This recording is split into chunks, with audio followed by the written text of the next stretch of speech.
Diploma প্রকৌশলীদের নামের আগে প্রকৌশলী লিখতে না দেওয়া সহ 3 দফা দাবিতে মঙ্গলবার রাজধানীর শাহবাগ মোড় অবরোধ করে বুয়েট সহ বিভিন্ন প্রকৌশল বিশ্ববিদ্যালয়ের শিক্ষার্থীরা। বুধবারে আন্দোলন রূপ নেয় সংঘাতে, আহত হয় বেশ কয়েকজন।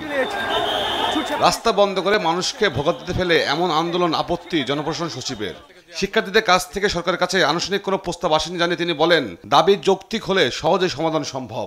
তারা তাদের এই বিষয়গুলো স্মারকলিপি আকারে এবং অনেকে কিন্তু এগুলো নিয়ে অনেক ভালো রিসার্চ করেছেন, তাদের কাছে আইন কানুন আছে, ওগুলো যদি অ্যাটাচ করে দেয় আমরা অল্প সময়ে এটার সমাধান করে দিতে পারব।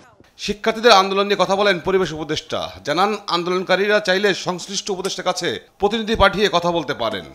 তারা যারা আন্দোলন করছে তাদের একটা প্রতিনিধি দল চাইলে আমাদের সাথে দেখা করতে পারে। দেখা করলে আমরা তাদেরকে বলবো যে আমরা তাদের সমস্যা নিয়ে বসবো, তাদের সবার দাবিগুলো শুনে যেটা আমাদের বিবেচনায় ন্যায্য এবং যৌক্তিক মনে হয় আমরা সেরকম একটা সিদ্ধান্ত দেব। তার আগেই তো আর যমুনা ঘেরাও করার সুযোগ নেই, অবকাশ নেই। এটা তারা আমাদের সাথে বসতে পারে, যে তারা দে মোস্ট ওয়েলকাম। এদিকে প্রকৌশল বিশ্ববিদ্যালয়ের শিক্ষার্থীদের দাবি পর্যালোচনা করতে বিদ্যুৎ ও জ্বালানি উপদেষ্টাকে প্রধান করে 8 সদস্যের কমিটি গঠন করেছে সরকার। শিক্ষার্থীদের ক্লাসে ফিরে যাওয়ার আহ্বান জানিয়ে কমিটি প্রধান বলেন, দাবি পর্যালোচনা করে দ্রুত সিদ্ধান্ত নেওয়া হবে।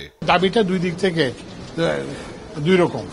বিএসসি ইঞ্জিনিয়ারদের দাবি একজন, গ্র্যাজুয়েট ইঞ্জিনিয়ারদের দাবি একজন, আর ডিপ্লোমা ইঞ্জিনিয়ারদের দাবি ভিন্ন। তো আমরা তো হচ্ছে সব পক্ষকে শুনে তারপরে আমরা একটা যেটা ন্যায্য যে সমাধান সেই সমাধান করব। সরকার আলোচনার মাধ্যমে সমাধান চাইছে, তাই শিক্ষার্থীদের নতুন কর্মসূচির প্রয়োজন নেই বলে জানান উপদেষ্টা ফাউজুল কবির খান। তৌফিক মাহমুদ মুন্না, দেশ টিভি, ঢাকা।